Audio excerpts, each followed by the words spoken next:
मुल्क के मौजूदा हालात को लेकर जो जद्दोजहद और जो सफर या जिन चुनौतियों का सामना हमारे कौम के लोग कर रहे हैं, अगर उन हालात और उन मसाइल की बात करें, उन मुश्किलात की बात करें, तो हमारे लोग ऐसा नहीं है कि उन मुश्किलात से और उन चुनौतियों से नावाकिफ हैं।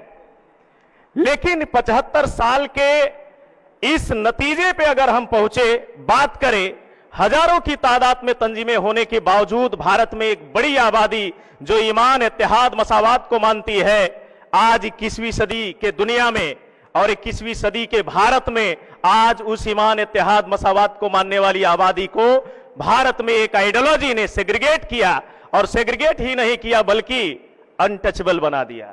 अभी 21वीं सदी के नए अनटचेबल भारत के मुसलमान हैं। मैं अमूमन सफर में रहता हूं, लगातार मुसलसल तौर पे सफर में रहता हूं, आप लोग भी सफर में रहते होंगे, सफर करते होंगे, लेकिन मेरे आंख के रोशनी के सामने 20 दिन, महीने, 3 महीने में वाकया रिपीट होता रहता है, जो मैं 21वीं सदी में आज एक भारत की बड़ी आबादी है, बड़ी मेजॉरिटी है जो ईमान, इत्तेहाद, मसावात को मानती है, लेकिन भारत में एक आइडियोलॉजी है जो सेग्रीगेट करने वाली है, इस मुल्क को तोड़ने वाली है, इंसानों को तोड़ने और बांटने वाली है। उसने 21वीं सदी में भारत के मुसलमानों को अनटचेबल बना दिया, अछूत बना दिया। ये जो वाकया है, इस वाकया के पीछे अगर मैं बात करूं, ये बातें मैं क्यों कह रहा हूं कि आज 75 सालों में आप 21वीं सदी में अछूत बना दिए गए। मुसलसल तौर पे हमारे कौम के लोग सफर में रहते हैं, मैं भी सफर में रहता हूं। 20 दिन, महीने, 6 महीने में वाकया रिपीट होता रहता है। अभी रिसेंटली मैं इलाहाबाद से बस में दाखिल हुआ लखनऊ के लिए। जिस बस में दाखिल हुआ, पूरी की पूरी बस खाली थी। जिस बस में दाखिल हुआ, पूरी की पूरी बस खाली थी। मैं देखता हूं कुछ देर में, कुछ वक्त बीतने के बाद एक एक करके लोग बस में दाखिल हो रहे थे। उसी दरमियान हमारे कौम की वो अजीम शख्सियत बस में दाखिल हुई जिसके चेहरे पे दाढ़ी और सर पे टोपी थी, चेहरे पे नूर था। बस की एक सीट पर वो बैठ गए। जिस सीट पर हजरत बैठे, उनके बाजू की 2 सीटें खाली थी। मैं देखता हूं एक एक करके लोग बस में दाखिल होते गए। जब तक बस की आखिरी सीट नहीं बैठ गए, तब तक हजरत के बाजू की खाली 2 सीटों पर कोई बैठने के लिए तैयार न था। आज एक भारत की बड़ी आबादी, आज 75 सालों की आजादी के दरमियान आपको सेग्रीगेट ही नहीं किया बल्कि अनटचेबल बना दिया, अछूत बना दिया। तो ये अछूत बनाने वाली जो आइडियोलॉजी है, वो मुसलसल तौर पे भारत में काम कर रही है, और उस आइडियोलॉजी को ऑपरेट करने वाली एक रेस है भारत में, जो मिनिमम है, ना मिनिमम है, ना मैक्सिमम है। वो माइक्रो लेवल की रेस है। उसे आप खुली आंखों से नहीं देख सकते, उसके किरदार को आप खुली आंखों से एनालिसिस नहीं कर सकते। जैसे डॉक्टर किसी बीमारी को डायग्नोसिस करने के लिए सूक्ष्मदर्शी का इस्तेमाल करता है, उसी तरह से जो भारत में एक जो रेस है, जो भारत को वक्त दर वक्त उसने क्या किया, तोड़ने का काम किया, तकसीम करने का काम किया। और भारत में लंबे अरसे से भारत के जो मूल निवासी है इस देश के, ओबीसी, एससी, एसटी और कन्वर्टेड माइनॉरिटीज के लोग, उनको हजारों जाति बिरादरी के टुकड़ों में तकसीम करने का काम किया। वो रेस भारत में न मिनिमम है न मैक्सिमम है, वो माइक्रो लेवल की रेस है। लेकिन वो माइक्रो लेवल की रेस आज पूरे भारत के 90% रिसोर्स पर कब्जा है। भारत के टॉप 10 अगर रिच पर्सन की लिस्ट उठा के अगर आप देख लो, तो उसमें सिंगल बैकवर्ड नहीं मिलेगा। बैकवर्ड की बात करें तो ओबीसी की बात करें, आज भारत में हर दूसरा आदमी ओबीसी है। लेकिन भारत के टॉप 10 रिच पर्सन की लिस्ट उठाओ, धनी यानी रईस आदमियों की लिस्ट उठाओ, उसमें सिंगल ओबीसी शामिल नजर नहीं आता।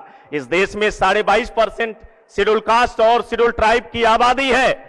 अगर उसमें आप लिस्ट उठाओ, 22.5% आबादी में, मेजॉरिटी के लोगों में, सिंगल टॉप 10 में रिच पर्सन कोई भी उनके वर्ग का, कोई भी उनके तबके का आदमी नहीं आपको नजर आएगा। और यही नहीं, भारत में जो मुसलमानों की एक बड़ी मेजॉरिटी है, आबादी है, उस आबादी की भी बात करें तो भारत में टॉप 10 रिच पर्सन की लिस्ट उठा के देखो, टॉप 10 में नजर नहीं आएगा। 90% रिसोर्स पर ये जो माइक्रो लेवल की रेस है, ये माइक्रो लेवल की रेस का कब्जा है। और सिर्फ भारत में ही 90% रिसोर्स पे नहीं कब्जा है, बल्कि ऑल ओवर वर्ल्ड में ये जो माइक्रो लेवल की रेस है वो भारत में ही नहीं, वो भारत में ही नहीं, न मिनिमम है न मैक्सिमम है, बल्कि पूरे दुनिया में माइक्रो लेवल की वो रेस है। वो चंद मुट्ठी भर लोग हैं, लेकिन पूरे दुनिया के 90% रिसोर्स पर कब्जा है। दुनिया की आप टॉप 10 रिच पर्सन की लिस्ट उठा के देख लो, उसमें सिंगल नहीं होगा। चलो भारत में मुसलमानों की तादाद कम है, लेकिन दुनिया के अगर पटल पे बात करें, दुनिया के नक्शे पे बात करें, तो दुनिया की आबादी में अगर बात करें, दुनिया की मेजॉरिटी में बात करें, तो दुनिया की मेजॉरिटी में हर दूसरा आदमी मुसलमान है। दुनिया की मेजॉरिटी में बात करें तो हर दूसरा आदमी मुसलमान है, लेकिन दुनिया के टॉप 10 रिच पर्सनों की लिस्ट में सिंगल भी मुसलमान नहीं है। क्यों नहीं है? ये जो रेस है भारत में, जो माइक्रो लेवल की रेस है, इस रेस ने पूरे दुनिया के लोगों को कंट्रोल किया और दुनिया के लोगों को जहनी एतबार पे बेबस और लाचार और मजबूर और गुलाम बनाने का काम किया। ऐसे हालात में जो ये जो रेस है और इस रेस की जो आइडियोलॉजी है, जो इंसानों को सेग्रीगेट करने वाली है, तकसीम करने वाली है, वो मुसलसल तौर पे जमीनी सतह पर काम की और भारत में उसके काम करने का नतीजा ये है कि भारत की एक जो बड़ी आबादी ईमान, इत्तेहाद, मसावत को मानती थी, उसको सेग्रीगेट किया भारत के तमाम मजलूमों के साथ और मजलूम तबकात के साथ जो है सेग्रीगेट करके उसको अछूत बनाने का काम किया। तो कहीं ना कहीं एक बड़ा हिस्सा छूटा, जो आज के तारीख में हम मुसलमानों की हजारों की तादाद में तंजीमें हैं, खालिस मुस्लिम तंजीमें हैं, जिसके फाउंडर मुस्लिम हैं, चलाने वाले लोग मुस्लिम हैं, उसके प्रोग्राम में शरीक होने वाले सिर्फ और सिर्फ मुस्लिम लोग थे। लेकिन हजारों की तादाद में खालिस मुस्लिम तंजीमें होने के बावजूद हम हजारों मसाइल का सामना कर रहे हैं, हजारों परेशानियों से घिरे हुए हैं। हम और हमारे कौम के लोग हजारों परेशानियों से घिरे हुए हैं। हम सिंगल अपने परेशानी का हल निकाल पाए क्या? माशाअल्लाह हजारों की तादाद में तंजीमें हैं, वजूद में है। कहीं ना कहीं एक बड़ा हिस्सा जिस पर हमारे बुजुर्गों ने मेहनत की, दुनिया के तारीख में जिस पर सहाबा इकराम ने मेहनत की और भारत की सरजमी पे औलिया इकराम ने मेहनत की, उस हिस्से से हमने अपने आप को क्या किया? सेग्रीगेट किया, अपनी सोच और फिक्र को महदूद किया। हमारी सोच और फिक्र महदूद होने का नतीजा यह निकला कि जो लोग उनकी बस्तियों में नहीं जाते थे, उनके परछाइयों से दूर रहा करते थे, उस रेस के लोगों ने, उस नस्ल के लोगों ने उनकी बस्तियों में जाने का काम किया और यह सिलसिला 1918 से शुरू किया। 1918 में भारत में साउथ बरो कमीशन आया।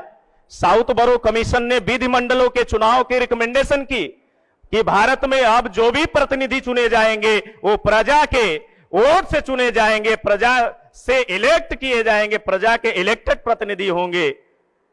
राजा का बेटा ही राजा नहीं होगा, राजा का आदेश ही अब कानून नहीं होगा, बादशाह का बेटा ही बादशाह नहीं होगा और बादशाह का आदेश और फरमान ही कानून नहीं होगा। प्रजा के चुने हुए प्रतिनिधि प्रजा के लिए नियम और कानून बनाएंगे। जब 1918 में साउथ बरो कमीशन आया तो जो हजारों साल से इस देश पर, इस देश के मजलूमों पर, भारत के ओबीसी, एससी, एसटी और कन्वर्टेड माइनॉरिटी के लोगों को बेबस, लाचार, मजबूर और गुलाम बनाया, जहनी एतबार पे गुलाम बनाया, उन पर जुल्म किया, उनका दमन किया, उनका शोषण किया।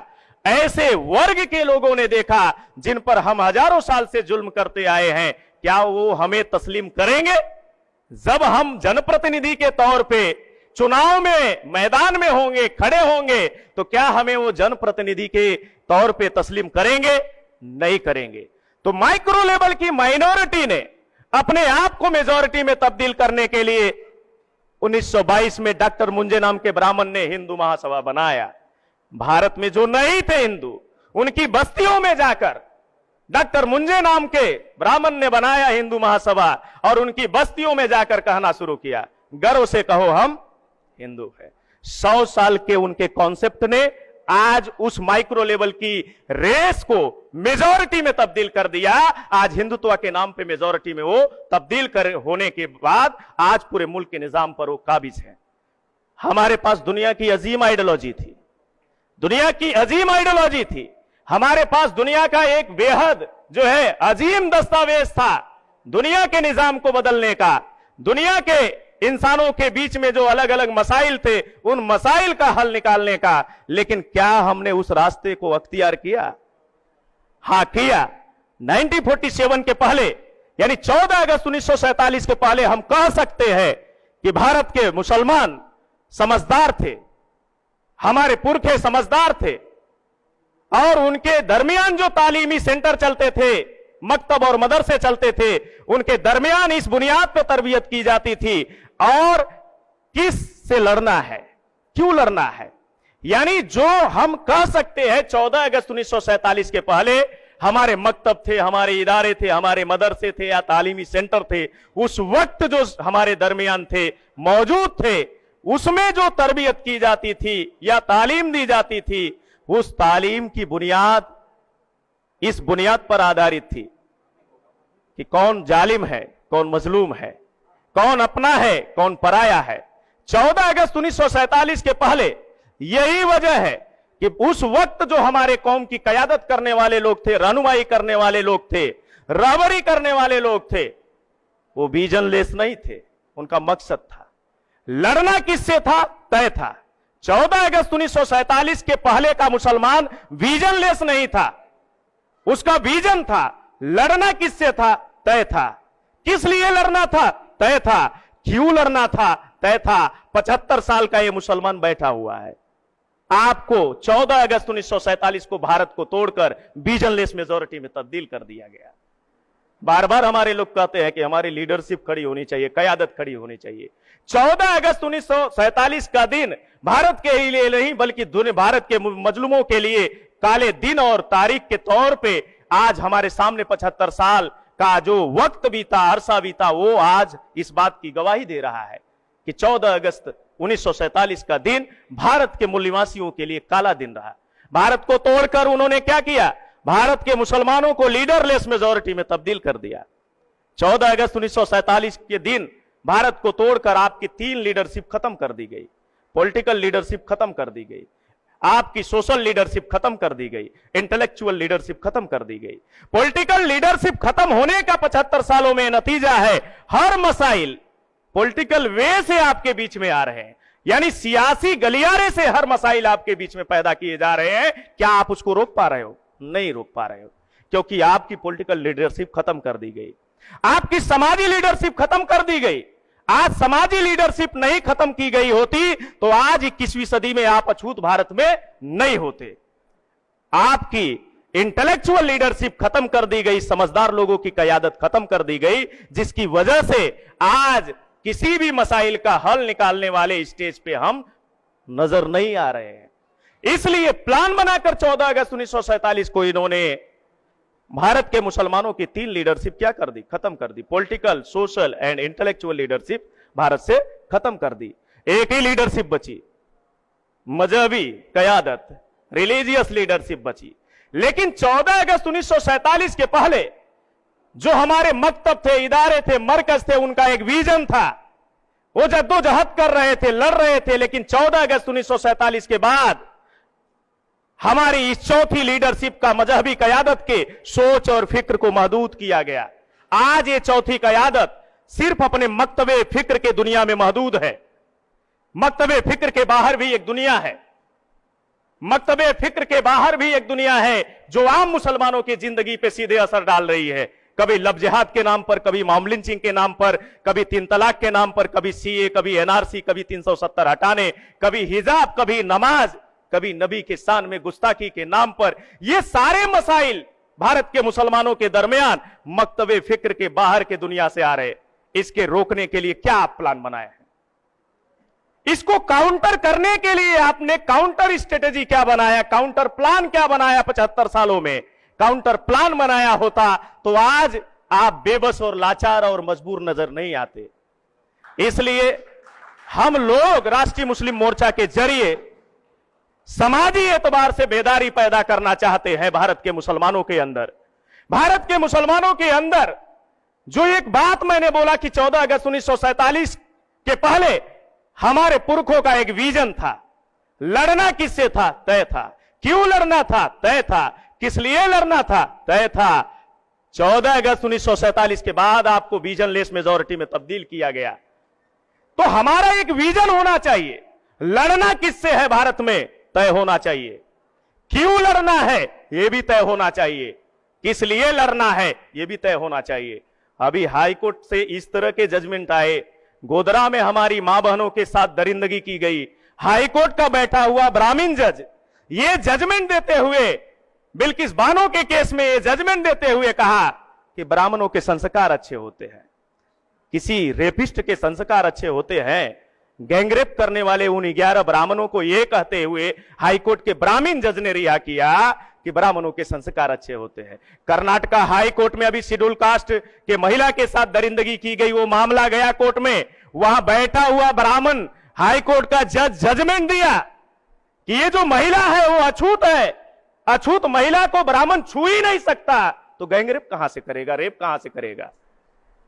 इस तरह के अभी 21वीं सदी के भारत में गुलिस्ता सालों में इस तरह के हमारे सामने नतीजे आ रहे हैं।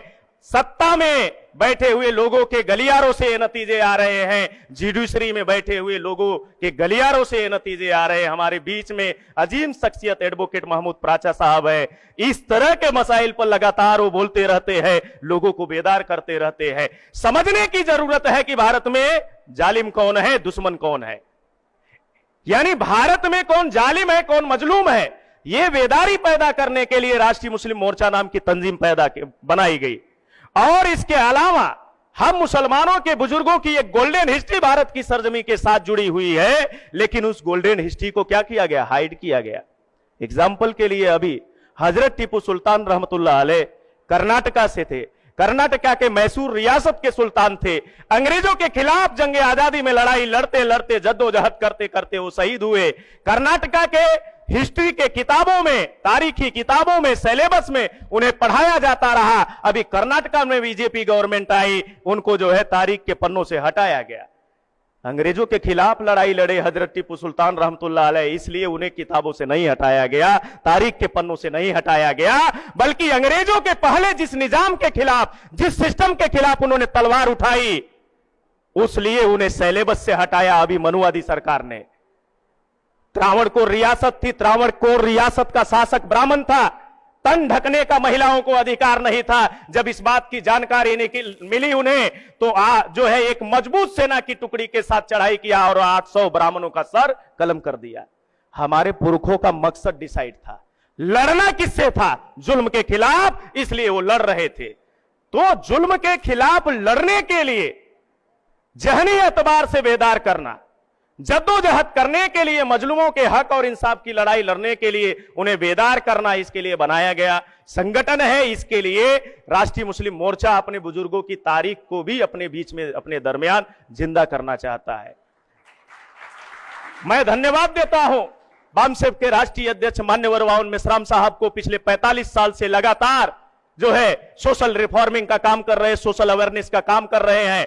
और बामसेफ संगठन की अचीवमेंट है लगातार सोशल अवेयरनेस का, लगातार फूले साहू अंबेडकर की विचारधारा और आंदोलन को समाज में प्रचार प्रसार करने का एक नतीजा यह निकला कि जो आज के तारीख में मकतब और मदरसों में भी मां फातिमा शेख और अब्दुल उस्मान शेख साहब का जिक्र नहीं होता, लेकिन इस आंदोलन ने, इस बामसेफ के मोमेंट ने अभी 9 जनवरी 2022 को गूगल ने डूडल बनाकर मां फातिमा शेख का जन्मदिन सेलिब्रेट किया और पूरे दुनिया के लोगों को बता दिया कि भारत की पहली मुस्लिम महिला शिक्षिका कौन है। तो आज भारत में ये जो मोमेंट है राष्ट्रीय मुस्लिम मोर्चा और बामसेफ का, ये पूरे भारत में लोगों को अवेयर करना चाहता है और भारत के तमाम मजलूमों के हक और इंसाफ की लड़ाई लड़ने वाले तमाम बुजुर्गों की कुर्बानी और शहादत और उनकी कोशिशों को हमारे आने वाली नस्लों और अपने लोगों के बीच में हम जिंदा करने के लिए राष्ट्रीय मुस्लिम मोर्चा का प्लेटफॉर्म बनाए। राष्ट्रीय मुस्लिम मोर्चा किसी मसलक की तंजीम नहीं है, ये हर मसलक की तंजीम है। हम ये कहते हैं कि आप दूसरों के मसलक को छेड़े ना और अपने मसलक को छोड़े ना, अपने अपने मसलक पर बाबेहतर तरीके से कायम रहते हुए आप जुल्म के खिलाफ और मजलूमों के इंसाफ और हक की लड़ाई लड़े, उसके लिए आवाज बुलंद करें। दूसरी चीज, हमें इस बुनियाद पर जद्दोजहद करने की जरूरत है। तारीख गवाह है भारत में इस्लाम आने की, कि भारत में इस्लाम कैसे आया। तो इस्लाम आने के 2 ही रास्ते थे, तिजारती लोगों के जरिए आया या तो औलिया इकराम के जरिए आया। इस्लाम ना आने के पहले भी भारत में लोग थे। वो कौन लोग थे? ब्राह्मण थे, क्षत्रिय थे, वैश्य थे, शूद्र थे, हजारों जाति में तकसीम किए गए लोग थे, अछूत थे, सछूत थे, अलग अलग पहचान थी, अलग अलग टुकड़ों में तकसीम किए गए लोग थे। जब भारत में औलिया इकराम के जरिए भारत की सरजमी पे, तिजारती लोगों के जरिए भारत की सरजमी पे इस्लाम आया, तो इस्लाम में दाखिल होने का एक पैमाना है। जो पैमाना कल था, जो आज है, वो आखिरत तक रहेगा, वो बदला नहीं जा सकता। वो पैमाना क्या है कि आदमी ईमान लाएगा, ला इलाहा इल्लल्लाह मुहम्मदुर रसूलुल्लाह का कलाम पढ़ेगा।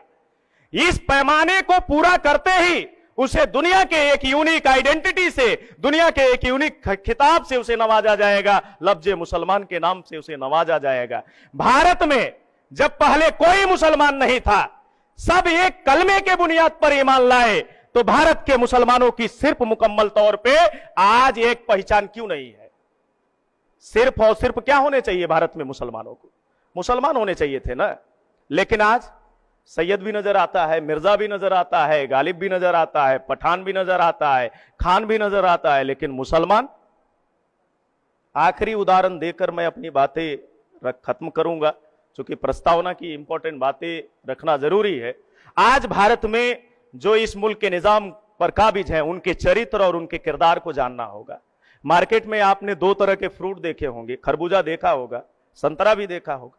खरबूजे पर जब आप देखते हैं ठेले पे या अपने घरों में लाते हैं, टेबल पर रखते हैं, अपने हाथों में लेते हैं, तो उसमें ग्रीन कलर की, हरे रंग की पट्टियां बनी होती है। आदमी दूर से देखता है, नजदीक से देखता है, फील करता है कि अलग अलग फाके होंगी, अलग अलग ऊपर से सेब दिखता है, अलग अलग फाके ऊपर से नजर आती है, और आदमी महसूस करता है कि अंदर भी अलग अलग फाके होंगी। लेकिन काटने के बाद खरबूजा अंदर से एक सा नजर आता है। वैसे ही भारत में ब्राह्मण है, ऊपर से दिखने में दुबे, तिवारी, चौबे, शुक्ला, मिश्रा, पाठक, चतुर्वेदी, मुखर्जी नजर आता है, और अंदर से सारा का सारा ब्राह्मण नजर आता है। यही नहीं है, ब्राह्मणों का आपस में रोटी बेटी का रिश्ता है। दुबे तिवारी में शादी करता है, चौबे शुक्ला में करता है, शुक्ला त्रिपाठी में करता है, सारे के सारे ब्राह्मण है। लेकिन क्या भारत के सारे मुसलमान एक कलमे के बुनियाद पर क्या मुसलमान है? संतरा है, ऊपर से दिखने में, ये हम सब बैठे हुए लोग हैं ना, ऊपर से दिखने में हम क्या दिख रहे हैं? मुसलमान दिख रहे हैं। जैसे ऊपर से दिखने में संतरा एक सा नजर आता है, छिलका उतारो तो अलग अलग फाके नजर आती है, वैसे ही भारत का मुसलमान है, ऊपर से दिखने में मुसलमान दिख रहा है, अंदर घुसो देवबंदी दिखेगा, बरेलवी दिखेगा, आले हदीस दिखेगा, बोहरा दिखेगा, सिया दिखेगा, सुन्नी दिखेगा, मुसलमान नहीं दिखेगा। यही से तसल्ली नहीं है। उन अलग अलग फाकों में झिल्ली लगी है कि एक झिल्ली का रस दूसरे झिल्ली में ट्रांसफर ना होने पाए, उसमें भी बिरादरी है। तुम जाति जाति का गेम खेल रहे हो, मसलक मसलक का गेम खेल रहे हो। काश एक कलमे के बुनियाद का गेम खेलते तो आज पूरे भारत के मुसलमान एक होते। तो भारत में राष्ट्रीय मुस्लिम मोर्चा मुसलमानों को इस बुनियाद पर तरबियत देता है, बेदारी पैदा करता है कि हम एक कलमे के बुनियाद पर मुसलमान हैं, हम सिर्फ और सिर्फ भारत में मुसलमान हैं। ये सारी चीजें साइड रखो, यानी सारे, ये किसी मसलक की तंजीम नहीं है, हर मसलक के मानने वाले लोगों की तंजीम है कलमे की बुनियाद पर, एक खुदा की बुनियाद पर, एक कुरान की बुनियाद पर, एक ही किबले की तरफ रुख करके नमाज अदा करने की बुनियाद पर। तो यह किसी मसलक की तंजीम नहीं है। दूसरी चीज, भारत में मुसलमानों को बेदार करने के लिए आज जितने मैगजीन हमारे उर्दू अल्फाज में हमारे बीच में पब्लिश किए जाते हैं, मैंने सफर किया अलग अलग हिस्सों में। 9 अक्टूबर का एक बड़ा कार्यक्रम था रमाबाई मैदान में, मैंने उर्दू के अलग अलग चीफ एडिटरों से मुलाकात की। चीफ एडिटरों से मुलाकात करके मैं इस नतीजे पे पहुंचा कि जुबान हमारी, कलम हमारा, लिखने वाले लोग हमारे, छापने वाले लोग हमारे, बांटने वाले लोग हमारे, पढ़ने वाले लोग भी हमारे, लेकिन अखबार हमारा नहीं। इंकलाब दैनिक जागरण का है, दैनिक जागरण आरएसएस का है, सहारा रोजनामा सुब्रत राय का है, सुब्रत राय आरएसएस का है। मुसलमान कौन सी खबरें पढ़ेंगे ये भी तय आरएसएस के लोग करते हैं। हमारी एक मैगजीन हो, इसके लिए बामसेफ के राष्ट्रीय अध्यक्ष मान्यवर वाउन मेश्राम साहब को आग्रह किया तो एक टाइटल हम लोगों ने दिया, मजलूम टाइम्स नाम के अखबार का अभी आरानाई की प्रक्रिया में हम लोगों ने डाला।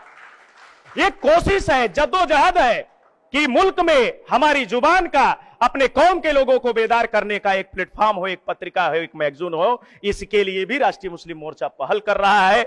दूसरी चीज, जो 3 लीडरशिप खत्म कर दी गई भारत से, पॉलिटिकल, सोशल और इंटेलेक्चुअल, ये लीडरशिप निर्माण करने के लिए भारत में राष्ट्रीय मुस्लिम मोर्चा काम कर रहा है, बड़े पैमाने पे जद्दोजहद कर रहा है। और सबसे बड़ा मेजर काम है राष्ट्रीय मुस्लिम मोर्चा का, आरएसएस की विचारधारा ने, आरएसएस की आइडियोलॉजी ने भारत की एक बड़ी आबादी जो ओबीसी, एससी, एसटी के अंदर इस्लाम और मुसलमानों को लेकर जो कंफ्यूजन, कंट्राडिक्शन, गलतफहमियां पैदा किया, उस गलतफहमियां को बामसेफ के राष्ट्रीय अध्यक्ष मान्यवर बाउल मिश्राम साहब के नेतृत्व में जो आंदोलन चल रहा है, उसके साथ मिलकर आज इस मीटिंग में सिर्फ हमारे कौम के लोग नहीं है, ओबीसी, एससी के तमाम इंटेलेक्चुअल और स्कॉलर्स भी आज के प्रोग्राम का हिस्सा है।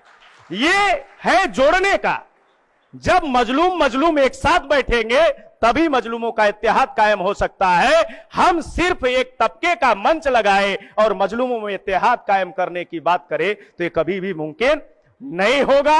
आखिरी बात कह के चंद लाइनें समर्पित करते हुए अपनी बात खत्म करूंगा। हम सभी लोग डीएनए के एतबार से इस देश के मूल निवासी हैं, इसलिए मैं कहा करता हूं कि शेरनी की नस्लें कभी सियार पैदा नहीं करती, शेरनी की नस्लें कभी सियार पैदा नहीं करती, हम मूल निवासियों की माएं कभी गद्दार पैदा नहीं करती। भेड़ियों की ताकत से चीते मरा नहीं करते, मोहम्मद और बुद्ध और भीम के दीवाने किसी से डरा नहीं करते, किसी से डरा नहीं करते। हम अपील करते हैं कि इस राष्ट्रीय मुस्लिम मोर्चा के तारीखी राष्ट्रीय अधिवेशन के पहले राष्ट्रीय अधिवेशन से हमारे तमाम मेहमान और तमाम जो है हमारे मुस्लिम इंटेलेक्चुअल और स्कॉलर्स आज के मीटिंग का हिस्सा है, तशरीफ फरमा है, उनके जरिए एक मैसेज जो मिलेगा वो जमीनी एतबार पे हम कौम को बेदार करने के लिए अमली तौर पे अमल में लाएंगे और राष्ट्रीय मुस्लिम मोर्चा के तहरीक और आंदोलन से जुड़कर आप लोग मजलूमों को बेदार करने और मजलूमों में इत्तेहाद और इंसाफ की लड़ाई का हिस्सा बनेंगे। आज इस मौके पर आप लोगों ने मेरी बात सुना, इसके लिए बहुत बहुत शुक्रिया।